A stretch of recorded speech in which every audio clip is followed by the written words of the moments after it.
Hello and welcome to Dinis Guarda, Cities ABC Open Business Council YouTube podcast series. I'm excited to welcome another fantastic interview and profile and discuss the biggest themes that we are facing as humans. And today we're going to be talking about the future and as well how we can actually create a better narrative of the future and the better way of looking at things.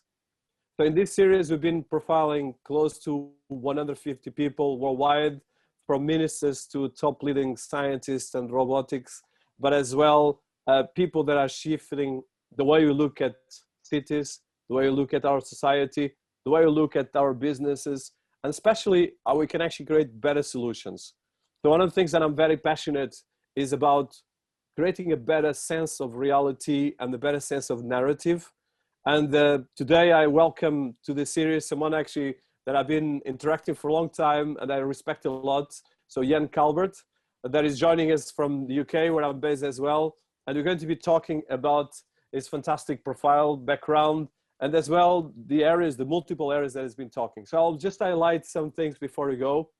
And so Calvert is an analyst, futurist, and influencer that has been working with big technology companies and as well with SMEs and a lot of corporate organizations, and specific looking at better ways of looking at artificial intelligence, digital 360, FinTech, and all the areas as well of social media and influence, specifically in LinkedIn and social and tech.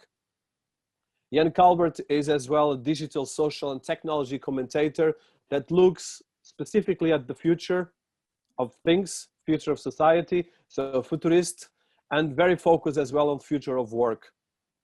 And to bring to this, he looks as well at combining a lot of critical elements of our society, like CSR, corporate social responsibility, sustainable development goals that were created by United Nations, and how this can be applied in terms of organizations, in terms of technology, in terms of different ways. And I think specifically on the areas of future of work, Jan has been reflecting a lot, working with some of the leading companies in the world, but as well being someone that is always on the shift and on the bridge of the new trends, the new areas.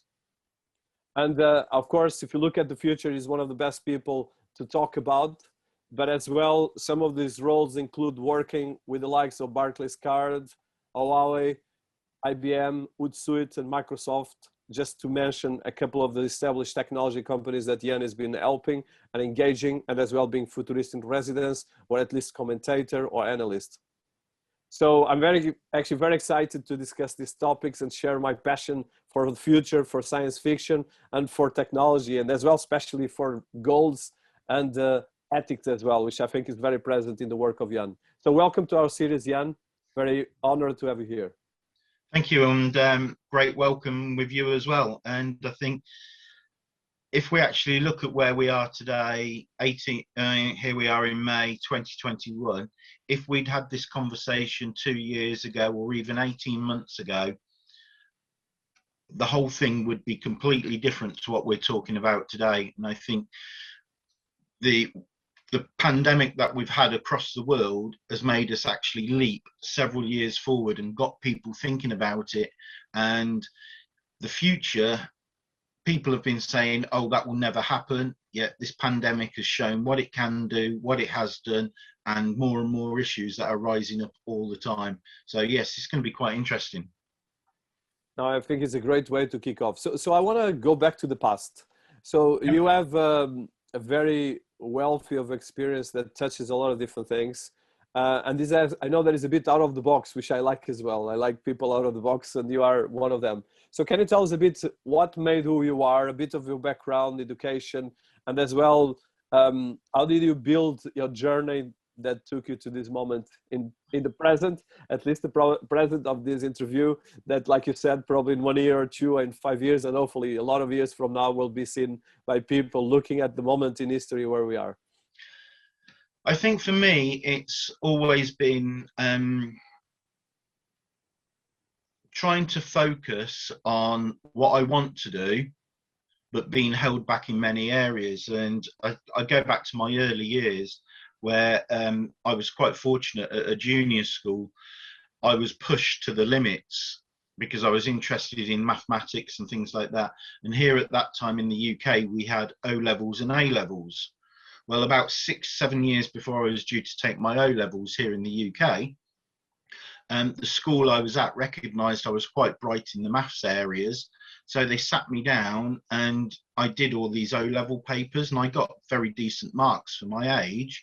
And as a result, excuse me, it got me a scholarship to a public school. However, even with a scholarship and a bursary, my parents couldn't afford the 15% contribution. So I never got to have that opportunity to go to that public school. I went to a secondary school, and for the first 18 months at that secondary school, I was doing all the exams in probably half, 3/4 of the time, getting top marks. But because they tried to balance us all out, I started losing interest. And I'll openly admit I never got the right qualifications that I should have done, because I lost interest, because I just couldn't find anything that was turning around and really grabbing me. They just couldn't excite me. So for me, I went off looking at new different things. And one of the things that I looked at was the building industry.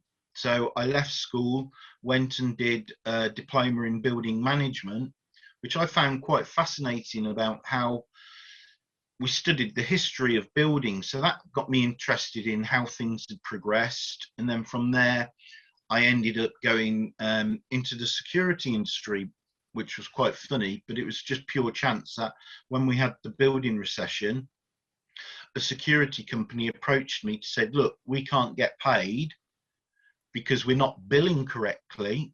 So they got me to come in and do their billing, because I understood how billing worked in the construction industry. And then from then, a friend of mine said, I think you've got a wasted talent in security sales. Come and work for me in the cable industry. Well, I knew nothing about cable. And here in the UK, cable was just kicking off.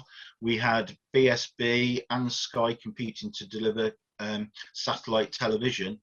So I said, if I'm going to understand this, I need to work at the bottom. So they put me on residential sales, out knocking doors, one of the hardest jobs anybody could ever have. But then I progressed into business. And in the business team, I understood how the business worked, how we delivered business solutions. And then from then, I just migrated into various different areas of technology. So for me, I've actually seen the consumer point of view, the construction point of view, the delivery mechanisms. But this is where I still to this day feel that we are really missing out. We've got the big companies at the top saying, this is what we're providing, this is what you can have. Yet everybody at the bottom is saying, that's all well and good, but it's not really what we want. And we need to match those two together, because unless we match those two together, the request and the delivery, we're going to have something in the future which is not going to actually mirror what we're going to. And that is the big problem. We're not delivering a solution for what people are asking for long term. That is a very good overview, and shows as well the wealth of experience, and as well, I think the way you've been looking at things from a theory, practice, and as well action. And as well, keep on, actually, what I love about your profile and all your background has been, you actually could be more relaxed, but you keep on getting out of the comfort zone and keep on looking at trends, keep on looking at things, which is not easy, because even, for instance, if I look at my team, which are probably all younger than me, most of them are not picking trends, they're not looking at this, and they hardly know how to use social media, and even my students in business schools. So I would like to touch one thing. Can I just say on that, yeah, go ahead, and you'll laugh at this, I don't think I've been on holiday for about 20, maybe 22 years. And the reason I don't have a holiday is that when I go on holiday, when I had gone on holiday, after a couple of days of relaxation, I'm bored. I want to start doing something, and my mind is racing. So my mind is always racing. I see something, and then it takes me off in a tangent of thinking, what impact is that going to have? How can we actually improve it? So for me, I can never switch off. Somebody said to me, come on, we're going to sit you down and we're going to do meditation because that will clear your mind and help you focus. They gave up after about 10 minutes because they couldn't get me to switch off. I just couldn't relax. So for me, my mind is always racing. And I think for people like you and I, we're always thinking of how we can help people, how we can actually see a problem, what a solution is. And we're that rare breed that do not stop for anything. And we probably don't even have proper night's sleep because we're dreaming in our sleep subconsciously about, oh, I never did this, or we need to find a solution. And that's what makes us a hyperactive breed to some people that think, oh, we can't work with these people because there's no concentration. Yes, we may not have concentration, our attention span may be short, but it's because we're seeing things in different lights. You could say it's a bit like the Matrix, where we're seeing everything flying around, and very other things where we're just non-stop on the go. And that is the beauty of us being, you and I, futurists, visionaries, and thought leaders. It's a very good one. And actually, that brings me to my next question to you. So when did you start looking at the future? I'm sure in your teenage years or before that. And when you start really taking this as a more serious job, which is, of course, futurists are really key for our society, is the people that dream our present and future. And a lot of them are responsible for what we're living today. I think all of us, but some of them are more focused on this. I think in a way I have to go back to, I've got a younger brother who's 10 years younger than me, and we're not as close as we should be. But again, he was really close to my father, a lot closer than I was, because I never really knew my father. And the reason being is my father was a self-employed taxi driver. He was out driving taxis. So I never got to see him that much. I was very close to my mother. Yet my dad got attacked several times. And because he was driving in a car, people would reach over and mug him and they'd smash him, and he was wearing glasses. So he had eyesight damage, and he had to eventually pack it all in because he wasn't healthy enough to drive properly. So the situation was my dad couldn't get another job because of his age, and he didn't have a skill set that people would turn around and think he was suitable for, and he was too old. So it got me thinking about, how can we do something where everybody is always catered for? And then I realized that actually, even though back then, and I think this was, if you remember, back around the old time of the Spectrum ZX80 and the Commodore computers were just coming out, and they were talking about what could be done. And we had a TV show here called Tomorrow's World, which was talking about things of the future. And I could actually see, we're going to create a society, a split society, where those with money are able to live, do bits and pieces, but those without money or with a low skill set, what are they actually going to do? And that's what's got me thinking about how we actually move forward without leaving people behind. And unfortunately, there is no solution, which I know we've touched on before and we'll probably touch on later, but we are, through technology, I don't care what anybody says, we are going to create a two-tier society that technology is creating, and we can't solve it.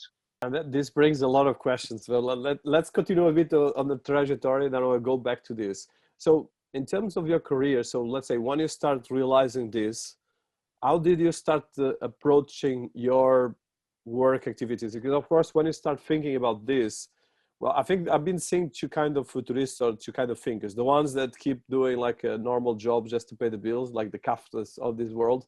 And the other ones that's really like, I think probably more like you, that get out of the box and think about looking at solutions within this, within technology, within finding new roles and new jobs. So how did you shift from that? Because I think this is particularly important. And I think you touched one of the things that is key for your work, that is about the future of work precisely. And this is kind of the most important thing for, especially for the young people listening to us, that the concept of work is precisely about reinventing things. And you have to be able to reinvent yourself to keep having relevancy. Otherwise, you become obsolete, and like your father will be having challenge, both psychological, both social, both economical, and so forth. I think it goes back to when I was thinking at school, where did I want to go? And I was quite fortunate back in the day, growing up in Coventry, just up the road from me, we had the Coventry and Warwickshire Chamber of Commerce, which was a great big building. It had training rooms, but it had a reference library. It had the biggest collection of business information, even bigger than the Coventry Council's own Coventry Library. So I went there, did all my research. If I had issues with my subjects, I was looking there for information, but I was using it as a career path. And through that, I got to know people within the Chamber of Commerce. And then when I started actually working from the building game into the security industry, I started going to Chamber of Commerce events. And I was networking with the business owners. And in those days, the business owners were business owners who actually knew what was going on the ground floor. The shop floor worker, they knew by name and things like it. So that was my foundation of mixing them with people. And ever since then, and this is why the last 12, 15 months has been really hard for me, I can't network. I love going out, meeting people, whether it's just popping into a shop in a different town and asking them questions about their business and stuff like that. I'm always asking people, meeting people to find out what their issues are, what their problems are, how they think about this, how they think about anything really. And for me, that has always been my foundation. Network, network, network. But when you network, make sure you're networking with people at every single level of a business, because then that way you hear all the different perspectives and that gives you the vision of how you lay your foundation. So for me, where I've got to has been fundamentally based on networking with anybody and everybody and listening to their personal issues, their business issues and society issues. Yeah, and that is a key thing of our time. And that touches as well both your side as networker, your side as analyst, but as well your side as a social media and influencer. So I want to touch that area. So can you tell a bit some of highlights, how you start as well working on influencer and social media? How do you went through that, and a bit of your point of situation where you stand right now in terms of career, the work you do with brands and so forth? When I left the telecommunications industry, I still played around with a bit of technology, but then the internet appeared, and for me, round about 2005, 2006, I could see what was actually happening. So I started throwing myself into marketing, but not the traditional forms of marketing, about how we can actually get our message across within the social media industry.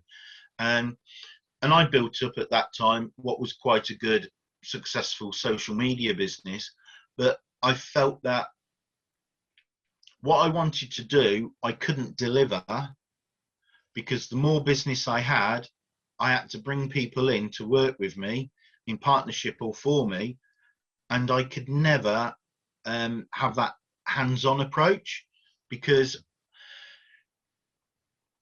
having that hands-on approach doesn't pay the bills. You have to turn around and do so many different aspects of running a business, like you know, Dinis. So for me, I got disenchanted with it, but at the same time, more and more people were coming on board, working out, oh, well, I can actually turn around and get one of my friends or my friend's wife to do our marketing, our Facebook, our things like this, and pay them a relatively small wage, maybe like 30, 50 pounds a week to manage my social.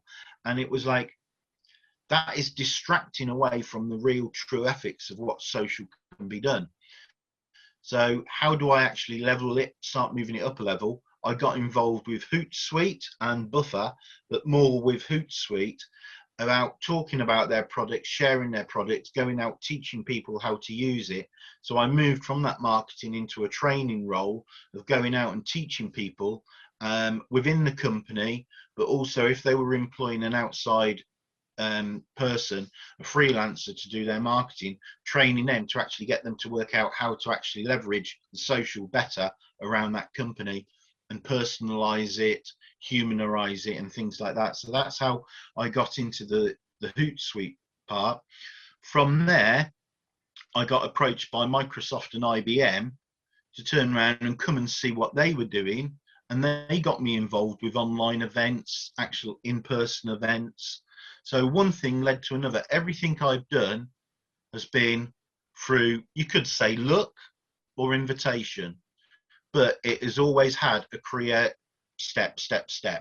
And that, for me, I've been really fortunate, because I feel that by being asked by companies to come in and have a look at what they're doing, see what they're doing, and give my own independent view, that was really good. Because some big companies have people that they pay to be influencers, and they get paid, given some areas, and that's all they talk about. Whereas for me, I mean, I'm not going to name names, but there's some big companies that have had me do some bits and pieces for them. And I've basically said, I'm going to speak my mind, because I don't think you're working in the areas correctly. And they haven't been happy, but it's created engagement. And that's where some people know me as being a disruptor, because I don't toe the party line. I disrupt. I try and give both sides of the argument, because everybody needs to know it, as opposed to a corporate sell message, and it doesn't work. I think this is a critical element. So can we go back to the network? And I think the network, and I think you touched that you start your network and a lot of your education with chambers of commerce. And I think this is really a very important element, because at the moment, in the end of the day, most of these networks were actually all centralized around the Facebooks, the LinkedIns, and all these major global platforms that actually in one end are empowering us all, but at the same time have been fragmented. A lot of these small ecosystems that are key, because in the end of the day, both of us are in London, but you are in Coventry, I'm in London. So both of us are in the UK, but I'm in London, you are in Coventry.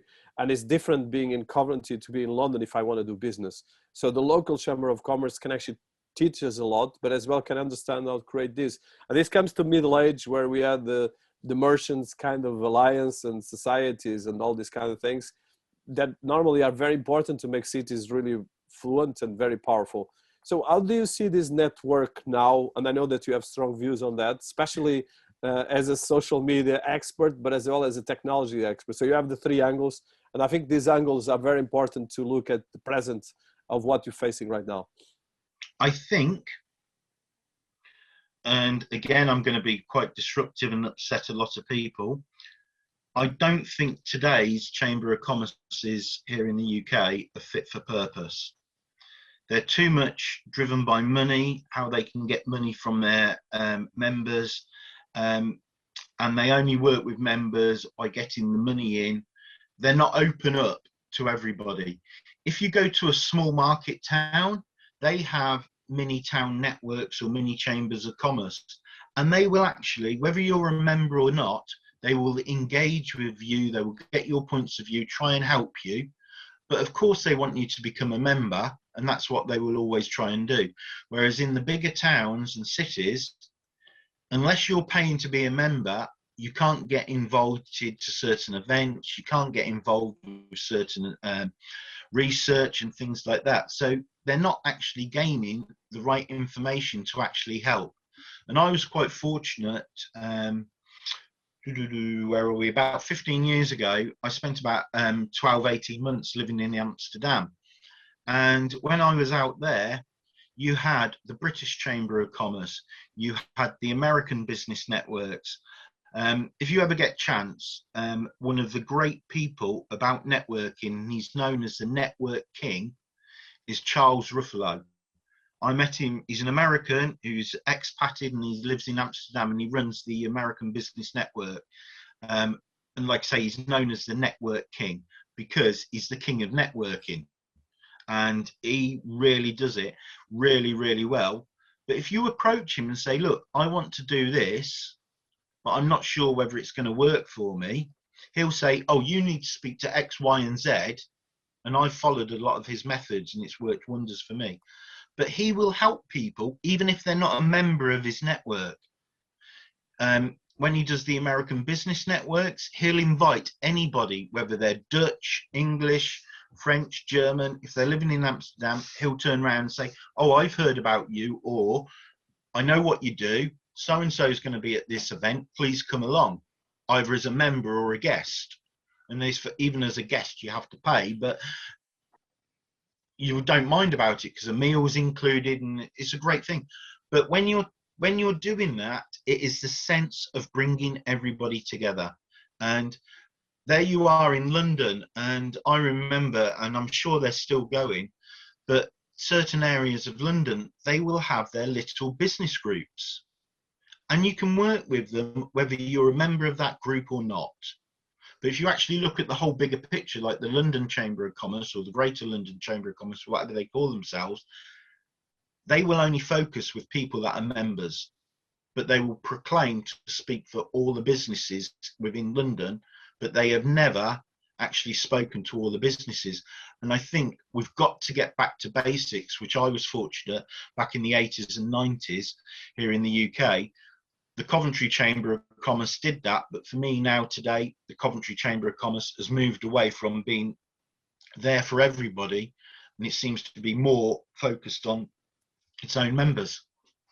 So I want to come back to how to do good network, because I think this is the critical element, because there are people that are reserved, people that are shy. I'm talking network face-to-face. And I think, of course, we are during COVID, which is an interesting paradox talking about this now, because in the end of the day, now we have to do network online, but we should not underestimate the network offline, because for instance, even you and me, I think we get on because we met face-to-face, which is different from online. Of course, I knew a name online, but it's different to meet face-to-face. There's a relationship, there's a body language, there's sometimes just you get along with the person. But I would like to touch that a lot, because of course we are among COVID, at least in the present of this interview, but hopefully in the next 1 year, things will come back a bit to normal. But network, even online or offline, there's a lot of particularities that are important to follow. And I would like to touch that on you, with you as an expert on that. For me, and again, it goes back to, you pick things up in life, and I said about the rarity of going on holiday and why I don't do it much now. But when I used to go on holiday, we used to go for a week or 2 weeks into France. So I would drive down into France, we'd rent a place, and we'd drive around, do various bits and pieces. But we went self-catering, and it was the joy of going out every morning, going to get fresh bread, fresh milk, fresh cheese, things like that. But when you went out, you met local people and you started communicating, you started talking. And for me here now, where I am, we have a market 3 days a week. And I go to that market and I buy my fresh veg, I buy my fresh meat. But when I go and buy it, I'm speaking to the people, actually talking about society, talking about business, talking about football, whatever. And it is that networking where you can actually bring into conversations about how are you finding things, what are your issues.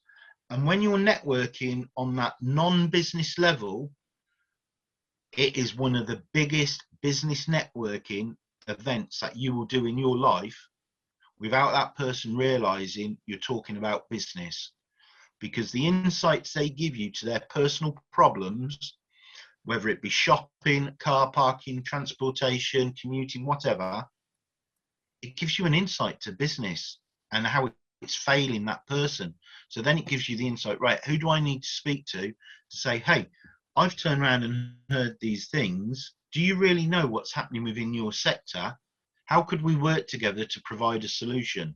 Because this is what people are saying, but you as a company are thinking you've got the problem and you're going to deliver the solution, but your problem solution is not the problem of the real people. So for me, it's brilliant now the shops have been back open, because I can actually start going back out and speaking to people. I had my haircut, I was sat with the barber, and I was saying to him about, what do you think about the news about Amazon with what they're doing in London? And he said, oh, I don't know about it. So I told him about Amazon working in conjunction with a London hairdressers that are opening a pop-up shop where you can go and buy products and have them delivered later to you when you're at home, but at the same time stand in an interactive mirror to actually see how makeup would look on you, different hair color, different hairstyle, things like that. Work with the hairdressers to talk about having a new style. And if you wanted that beauty treatment or that hairstyle, you could go and have it done while you're there, or book an appointment and come back and have it done. And he turned around and said, sounds great, but who the hell is going to want it? When you're talking about hairdressing, here I am, 40 years of experience of cutting people's hair. I know how to cut hair. I know the shape of the head. I can actually see how it goes. A mirror on the wall linked to a computer isn't going to recognize it. What is the point? You've got skin conditions. You know how makeup goes on it. It can affect things in different ways, the lighting, etc. So again, that's rubbish. Why are they doing it? It isn't something that's needed. So here I am thinking about, like you and I talk about technology, what a great idea it would be, say for like for ladies, they could see if that lipstick works well before they buy it by looking in the mirror. But when you speak to somebody in the real world who's in that industry, he comes up with all the problems that make you think, well, actually, is technology delivering something that sounds good yet isn't working, and it will never work? And again, that is through networking, point-to-point meetings. And you can't get that unless you're actually out there in the real world. So even though we've moved stuff online, it's not the same as being in that environment as I described about going to the barbers to have my haircut, having that conversation, or going to the veg stall, buying the veg, or going to the butcher's. It's that interaction with a shop. That's what we need. And when you're actually talking with the people, or you're wanting to buy something, somebody gives you, like the shop assistant will say, oh, that's not the right thing, you need to be looking at this. They're giving you their experience that 9 times out of 10, a computer will never, ever be able to do. So even though we're talking about machine learning, which then turns into artificial intelligence, or it's artificial intelligence that turns into machine learning, they will never pick up the experience of a person that has got hands-on knowledge through experience, through meeting people. And that, for me, is going to be the problem. How do we match it? We're never going to match it. So it's, for me, you've got to get out there, meet people, and whether it's at the supermarket, speaking to an assistant, the amount of people that I see at a checkout just stood there, and the person on the checkout till is just sort of like a robot. Why don't you actually ask them, how is the day going? Have they had a busy day? Just start things like that. That's where the human interaction is, and we need that because it facilitates networking in so many ways, and it leads to so many things. So you touched a very important thing that I think is critical right now, is that definitely we have a big, and you mentioned the keyword disruption, but I think in your case it's disruption as a provocation. But the challenge we've been facing right now is more a bit of a divorce between these big groups and corporations and the rest of the society. And I think during COVID that happened for us today, there was a big report. Today I'm talking about, for the ones looking in the future, May 2020, and one of the 21, sorry. And I think one of the things what that I was looking at, I think especially the disparities between wealth, firstly, but as well sense of reality. For instance, there's something like Jeff Bezos that did like $2 billion in one day because of the price of Amazon just going up, and actually partly because of everyone buying online. But second, for instance, buying a yacht of $500 million, when we have the biggest disparity, especially in the last decades, we actually been better, but there was a disparity on things. So we have a big of a problem of kind of reality versus fiction in a lot of these things. And in the beginning of your talk, you touch as well that you're going to have people that are going to be within the workspace and people that are going to be out of the workspace. So I think this is already creating a lot of problems, and they create a lot of dysfunctionality in society. But how do you see this with your hat of technologist, futurist, and as well someone that looks at people and listens to people, which is, I think, is your humanist part as well? I think the problem we've got is that with technology, we've created these social platforms that are creating a fakery in a way. And where I mean fakery, if you look at the female sector, you've got a lot of women that have done really well out of YouTube and Instagram by filters, makeup, things like this, become like beauty influencers. And as a result, we then got everybody else thinking, right, I want to do it. And you speak to a lot of young ladies, young women, young girls in schools and colleges, they think that being an influencer in the beauty industry, being a YouTube star or an Instagram star, is going to be the way forward. Not everybody's going to make it, but they're so focused on that they sometimes overlook a backup. They haven't got a backup career. They don't know what to do. So we need to really go in at ground level with the schools and say, this is what's going to happen. And sometimes young children and teenagers give the best insights to things. And if we look at, ask them what they want to do, you'll be very surprised how many will turn around and say, oh, I'll be a butcher or a fishmonger or a plumber, a bricklayer, things like that. And that raises one big problem. What are we going to do over the next future generations of a manual skill that technology can't deliver? Who is going to deliver those jobs? Who are going to fill those jobs when we've got people that aren't interested in doing that career? So for me, as my futurism head, excuse me, looking 1 or 2 generations ahead, what are we doing today that is still going to be a profession in 1 or 2, 3, 4 generations time? But who's going to do those jobs? Why aren't we talking about it? Everybody's talking about technology is going to deliver this, it's going to deliver that, but it is missing the ground fundamental issue. Technology will not replace everything. We've talked about in the past about TV shows where they've showed in the future, oh, you'll just go up and say, I want a drink, and the computerized machine will turn around and deliver you a drink, or it will deliver you a hamburger, whatever you want to eat, all done by computers. That is all well and good, but when you actually want real food, who's going to pick that food? Who's going to turn around and grow that food? Things like this. That is the main issue that we're not focusing on. So we've got to stop and say, right, technology is delivering something, but at the same time, there is always going to be the anti-technology sector.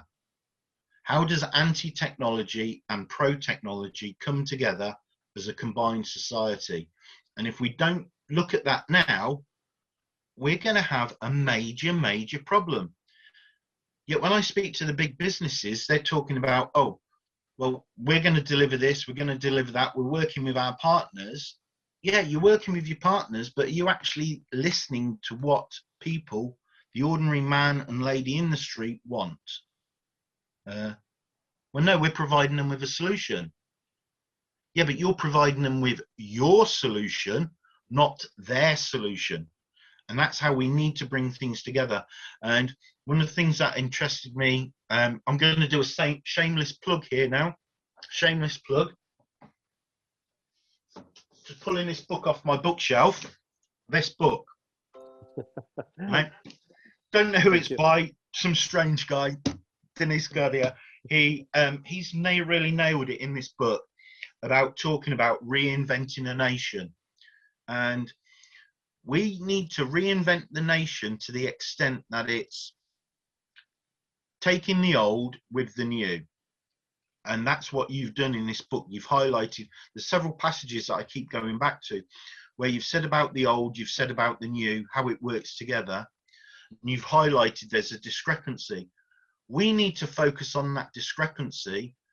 And this is why I'm outspoken, I'm disruptive, and people don't like it. I focus on those discrepancies where too many influencers and futurists are talking about the solution that a business is offering.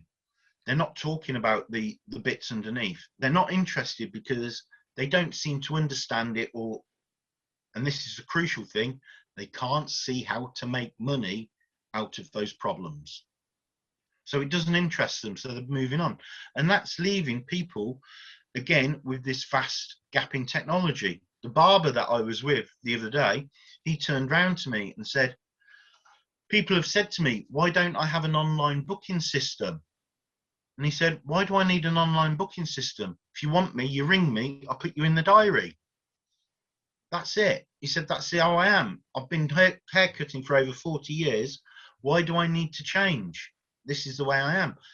And that is the thing where if these big businesses start, and the likes of IBM, Microsoft, Amazon, etc., started listening to the people on the grass level, the ground level, saying, this is how we're going to do things, and for them to say, no, you can't do it like that, this is why, they need to listen to all the whys and why they can't do it, instead of forcing us to go down a route. And for me, I was just on an earlier call today where we were talking about how we can save the high street here in the UK.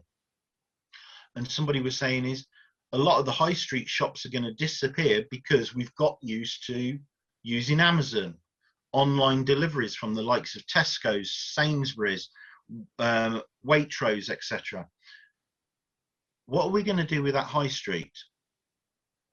All those big shops, we've seen the loss of Debenhams, we've seen a lot of big shops move out of town, out of city centre, into out of town shopping centres because it's easy for us to get to. And somebody said, well, the solution is we'll just fill the high street with little independent shops that are unique, that you can't buy online. But then that leads to another problem. Brilliant. We can create high streets which are pedestrian, people are walking in all the time, seeing something new. But those shops are going to want deliveries. And because they're so small, we're going to increase the number of deliveries, which is then going to increase on pollution problems of the vehicles, because not everybody's going to have an electric delivery van or delivery truck. So again, we're then going to be putting more pollution into the high street when we're trying to save the high street. So we need to think about all these problems that we're going to create by creating a good solution that we want. So how do we do it? We need to sit down and talk. We need to have a conversation like you and I have spoken about in the past, sharing ideas and then thinking, right, we need to bring people together to work together as opposed to fragmenting things off. And the likes of Amazon, whilst they've been doing all this great because of lockdown, being able to deliver the bits and pieces, they've created something that is killing a lot of businesses. So we've killed those businesses. What are those people going to do from those businesses? What jobs are they going to go and do? Are they trained for it? Is there a job they can go into? Nobody's looking at that. And they say, oh, well, if a company has to lose people, those people can retrain as maybe coders, programmers, things like that. Okay, that sounds good. But how long does it take to program or code something? 5 years? And once a computer started doing it, they're going to need less coders and programmers. So in 5 years' time, those new coders and programmers, what are they going to do when they're not needed in 5 years' time? So then that's where I start thinking further and further ahead. Are we really thinking about technology is going to replace jobs? Those jobs are going to be a temporary, as I see it, a temporary new career. But what are they going to do after that? You've got somebody that might be working with a computer, I don't know, earning 40, 50, 60,000 a year. But when there comes, there's nothing else for them to do. They're going to need to do a job, but what sort of job? How long would it take them to retrain to be a plumber? But being a plumber, they're only going to work maybe 25, 30,000 pounds a year. And they're going to say, I can't afford to live on that. So they turn around and dismiss it. But those plumbers, those electricians, shopkeepers, these are people that are always going to be needed. But because of society and the way we've driven up prices, people are going to look at those jobs and say, I can't afford to have that as a career. So they bypass it. So we're going to develop a huge skills gap in those areas where computers and technology can't operate. So how do we fix it? I don't know, because we're not getting the people round the table to talk about this problem, because they dismiss it. Oh, we'll just push it back a few years. We'll let somebody else think about it. We can't. And that's why I think this title, Reinventing the Nation, is what we need to work on. And it's something that I'm using as a foundation. I've been telling people to read this because, not just because you're doing this talk, Dinis, but this book raises a lot of issues, like several other books I've got behind me. They raise an issue which nobody is prepared to take to the next level, because if they do, there's a frightening problem that they're going to realize exists or is about to exist, but nobody is prepared to take responsibility. Thank you so much, first of all. And the second, I completely subscribe what you're saying. And I think you touched two areas that are critical for our society. So the point one is the dehumanization of technology. Let's put it that way, or lack of humanity in technology. I struggle with that sometimes as well. And the second one is definitely about the present and future of work. Because like you said, at the moment, we're not preparing people to manage technology, but at the same time, we are creating a paradox that technology will solve all the problems. And at the same time, we're not preparing sometimes society for even just, like you said, network, which is key, because in the end of the day, you can be a fantastic engineer or a fantastic science and robotics. If you don't have emotional intelligence, you won't survive. And especially, you know that in business, 90% sometimes not even what you know, but the way you engage with people, the way you coordinate things. So I would like to touch on two heads of expert, both in the future of work, and you've been reflecting a lot of this, and as well on the head of Futurist. I would be some of the positive things that you've been finding during your research, during expertise, and as well working with some of the major brands that you mentioned as well, because you've been working with some of these tech brands that have the biggest power in technology and even in finance in the world. For me, there is a lot of technology that is out there that really delivers so much, but people don't really focus on it because they're told about, oh, it can do this, and the people that are telling them are only focused on that one area because they see it as an area of making money. LinkedIn is a classic example where there is so many features within LinkedIn that you can have it as your online CV, you can have it as a career format. I mean, one of the things that LinkedIn did several years ago around the world, they dropped the ages of you joining. Now here in the UK, France and Canada, they dropped the age to, I think it was 13 or 14. I think it was 13 actually. It's either 12, 13 or 14, where they realized that at that age, school children were starting to map out their career. And you have an education facility within LinkedIn where if the university positions themselves correctly on LinkedIn, they can say, right, this course, you need this qualifications. So then they can link in with the colleges below them or in their area to say, right, you are our feeder. The college then links into the school to say, you are our feeder. So the kids can actually see, well, to get me onto this university course, I need to study this. It's all the stepping stones. But nobody is prepared to teach the schools how to use LinkedIn correctly with their pupils because they're saying there's no budget.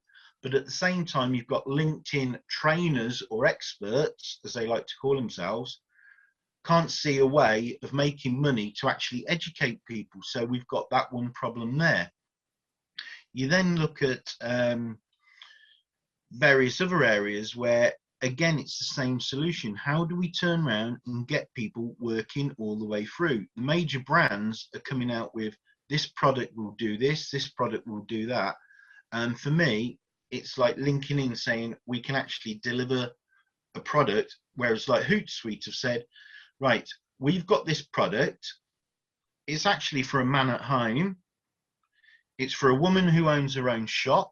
It's for a medium-sized business. It's for a large corporate. It's exactly all the way through the same. And we need more companies like Hootsuite that offer something that can be used by anybody and everybody to deliver a solution. And for me, I've been doing some work with like Sage Accounting recently, and Sage Accounting have got a software that everybody thinks, oh, it does our payroll, because they only realize Sage is written on their pay slip. That's all they know about Sage. But I've been trialing one of their software packages, and at the end of the day, I can turn around and input my invoices, I can input my receipts, my expenditure, etc. I can even use it on my phone and my tablet. Just take a photograph of the receipt, it's there, so everything's done, and it is done over 5 minutes every single day. How easy is that? Because a lot of people will turn around and say, oh, we'll leave it to the end of the month to do our accounts. And then you're running around, what have you missed? Where am I missing these bits of paper? But people don't think about saying to the likes of Sage, tell me what you actually do. What can it actually offer? And Sage will actually take it through with you. When you ring up their customer support, they will highlight all the features within your package. And that is a real tool to the self-employed, the small independent business, the micro businesses of this world. They can actually do it, but their accountants or bookkeepers that they've got involved have turned around and said, oh, just leave it to us, we'll sort it all out.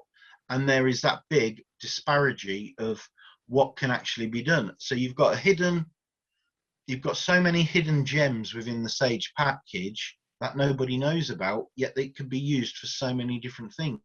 And that's why they're delivering so many insightful talks at the moment, by doing things with the small business community to say, right, what do you want? What are you missing? How can we actually add it in? And they're finding that they don't have to do any development because it was already there, but nobody knew about it. And that's one of the things that I think we've got something that isn't being properly messaged to people. But if you look at brands like Hootsuite are really delivering something that anybody and everybody can use. And they've been open about it from day one. And they've worked with people to actually deliver that message. I think it's a very good point to mention, especially using the tools in the right way. And I love both your example of LinkedIn, which is really something that even I think most of the students in the university are not training and coaching people correctly. And a lot of universities are not even having a profile on LinkedIn, which is very crazy, which is the biggest business and work platform in the world. And of course, platforms like Sage, which you mentioned, are really important, because even me as a startup and as a technologist, as a CEO, I make a lot of mistakes because there's so much layers and I'm not using the technology in the right way. And I think, like you mentioned, you can have the technology, but if you don't have the rest, it becomes really a mess. And I think these details are really important. So I think you've just nailed it there, where you've turned around and said, you've got a product, but I don't know how to use it, or how do I use it? But we engage people like our accountants or our bookkeepers or our solicitors. They will only tell you what they think you want to hear and what you will do.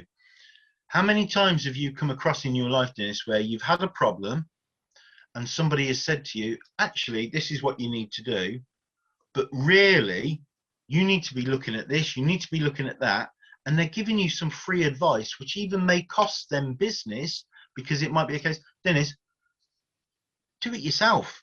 This is where you can go and have a look at this information. I mean, when it comes to sort of like writing this book, what did you actually do? How much of it did you write yourself? And the reason you wrote it yourself was, I could easily pick up a device, record it into it, get somebody to translate it. But actually, I want to write it myself. And you've written it yourself because it was easy. It was what you wanted to deliver in the way you wanted people to understand it. And that's where it is the case that sometimes we have to say to people, look, go away. This is how you need to do it. Do it yourself because it is beneficial for you and it is cheaper for you. And that's what we need to work out, is getting, and that's what does one simple thing. If you ask me to do something and I go back to you and say, no, go off and do it this way, do it that way, it will save you money and it will help you in these different areas. You would respect me more for telling you not to spend money but do it in a different way than if I just turned around and said, right, give me £500 pounds, euros, and I will deliver this, but it's not going to deliver you the whole thing. You wouldn't be happy because I haven't delivered you what you want. So for me telling you, go off, do this, it costs me money that I'm turning away, but I'm actually offering you best advice. I'm actually offering you trust, and I'm actually helping you to develop yourself. That is what we're missing in today's society due to technology, I believe.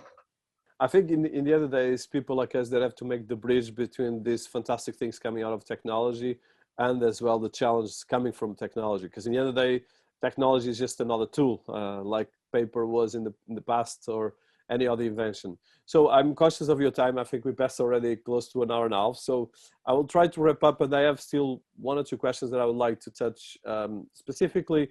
So from your experience and working with some of the top brands in the world, what would be your major career highlights? That's one of my questions right now.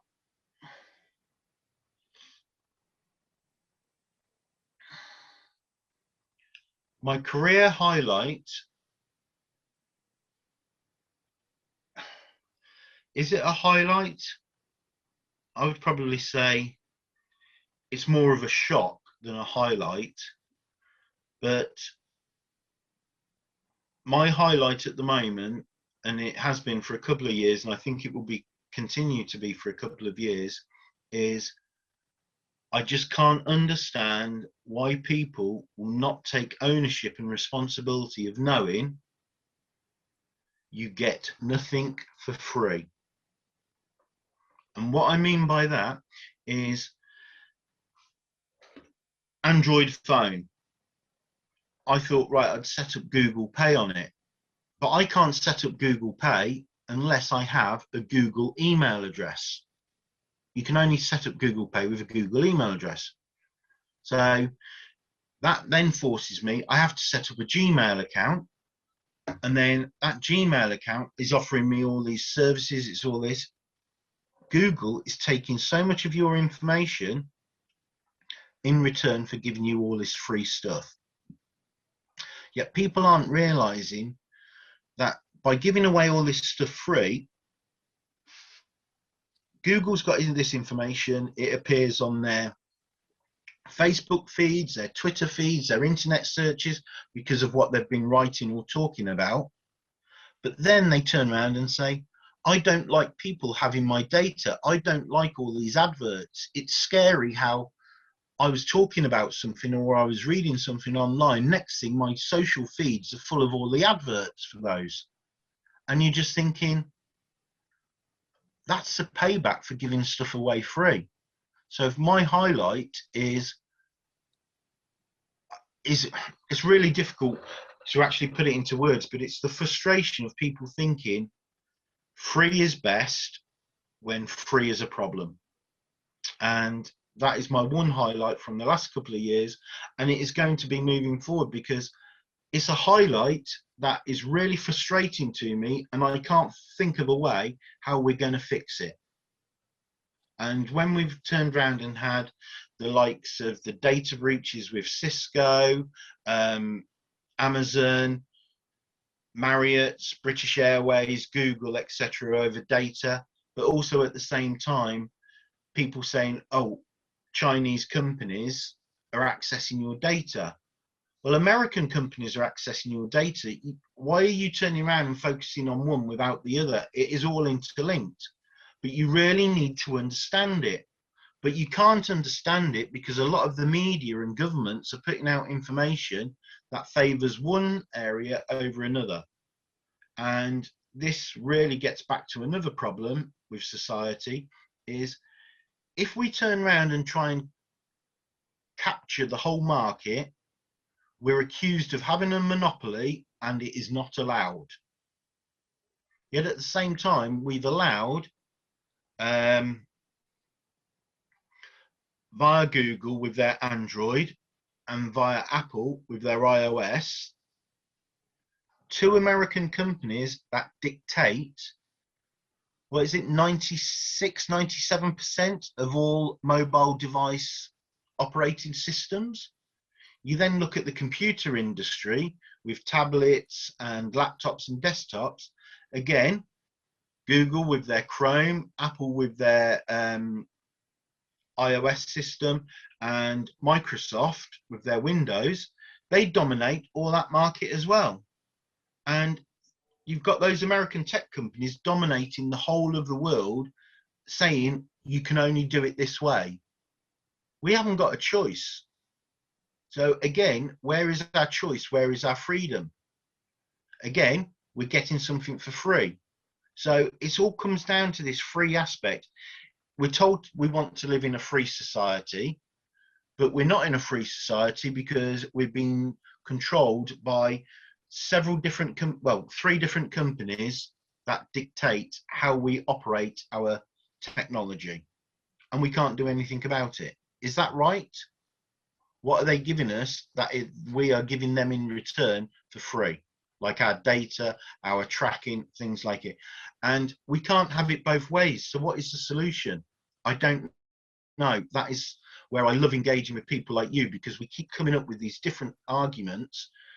You'll come back at what I've just said with possibly, oh, you're wrong in this area, you're wrong in that. But that is where you and I, as being technology people, futurists, analysts, visionaries, whatever you want to call us, we have that conversation because we're coming at it from different points of view, different cultures, different continents, and that's what makes us special. It's very inspiring. You're completely right. I think we have almost right now a dictatorship of a couple of big corporations, and they are really taking liberties that are very dangerous for the future of humanity and future of society. And I think we all have much bigger voice than we think, because look at Edward Snowden was only one person and did what he did. Whatever you might look at different geopolitical considerations, but it was one person that had a fantastic voice, and we all have voices, you as a social media influencer and all of us. So last two questions, and I think they are quite a bit intense, but I want not to finish this without passing this. So first one is, how do you see the technology challenge we're facing, especially with the areas of fourth industrial revolution, concepts like fourth society 5.0, and special digital transformation, which is an area that I know that is very dear as well for you, and all the areas of disruption and future of work? If you turn around and invest in the right technology, you will turn around and be able to do so much for yourself and streamline so many different things that you will cut out an awful lot of jobs. Now, that's going to save you money, it's going to improve things, etc., etc. But by cutting out those jobs, what are those people going to do? I go back to my earlier comment about like Sage accountancy software. With my phone, with my tablet, I can do all my accounts on that package. At the end of the year, I can pass it over to an accountant if I wanted to just double check it. But their software is there that actually I can actually do it and submit it straight to the tax authorities. I don't need an accountant, I don't need a bookkeeper. So this is a company that has been going for like about 30 odd years. They've moved with technology, but they've got a technology that if it is used correctly, it's going to kill a lot of people's jobs. You then look at, for example, like with Tesla, with what they're doing. You buy a car, you could then turn around and say, actually, the car I'm buying, I want a Tesla house. When I say a Tesla house, I mean that my roof is like they did with Solar City. By buying Solar City, they've produced solar roof tiles. That is a great idea, but construction industry have held back on really pushing forward with it. But if you actually look at it, I buy a Tesla car, I come home, plug it in, the roof during the day has charged up the batteries, which is going to charge my car overnight. So all of a sudden, I've bought a car that turns around and kills all the refueling facilities. What's going to happen to all those petrol stations? Okay, I know we're going to have petrol cars around for many, many years, but it is that process where technology is streamlining industries, it's removing people, it is kicking jobs to touch that once they've gone, they're never going to be needed again. So how are we going to turn around and actually think properly long term that if we've got this future of work, what is 4.0, what is 5.0, what is 6G, what is 7G, what is it all going to deliver? And then backtrack, thinking, right, it's going to have that impact on this career, this industry sector, this area. We need to prepare for those areas. We need to think back. If you then turn around and look at their saying about, do we need mobile phone masts as big as they are? Well, do we really need them? Look at Wi-Fi, MIMO networks, where you could turn around and say that a street bench, a rubbish bin, a bus stop, a street light has all got a mobile phone transmitter within it. So you can be walking down, you've got your complete mobile network. But at the same time, you've got like a bus shelter or a street light that has got some little solar panels on, which is providing the electricity to actually provide those mobile base stations. You then have a hot facility along country lanes and into villages where all of a sudden solar powered street lights are providing light where they've never had it before, but again is using that as a base station to provide a mobile phone signal, provide a data solution signal. So then we can overcome the lack of, like here in the UK, you've got certain village areas which are struggling to get 2 or 3G signal. But companies won't put in 4 or 5G facilities there because it's not cost effective, because the APR revenue isn't worth it and they can't make it pay, so they'll leave it. And those people are missing out. But we've got the technology where we could actually deliver it, but nobody wants to deliver it. Why? Because we make the monies in the big city areas. But as I've just highlighted there as a quick thing, if you turn around and put a mobile network, data network within a street light, which is powered by solar panels, it's done on a MIMO network basis, a Wi-Fi network basis where it jumps the signal, all of a sudden you're bringing electricity via street lamps and light to those village areas or to roads where they've never had light before because it's been too expensive to put in those electric cables to power those street lights. So technology, in a way, is delivering a solution, providing light via solar panels into street lights. Now, how can we make it work even further? These are the questions we need to start asking, and your 4th and 5th industrial revolutions, or your 4th or 5th generation of technology, is all there if we work together. The problem is we're not working together because we've created a society where, oh, I've got this idea, I'm going to deliver this idea, but I'm not going to think about all the add-ons and bring people in to work together in partnership. Instead of creating a hub and spoke solution, we've created all these hubs that aren't talking to one another, and that's the problem. That's a great way to wrap up this fantastic interview. I still have a lot of questions, but probably will do for a second wrap up or for a live with other people. So I appreciate your time, Jan. It's been very inspiring, and I love the bridge you do between first of all the network and humanity of people, which I think it's key, and I think it's one of your strengths. And then of course the knowledge that you have in terms of technology, but as well in terms of networks and considerations. And of course we didn't touch much the work in terms of SMEs and in terms of other things, but I think definitely I would want to do that, especially bear in mind this is a YouTube podcast series about Cities ABC and Open Business Council. So I want to thank you because we went almost for 2 hours. Thank you so much, Jan. Thank you.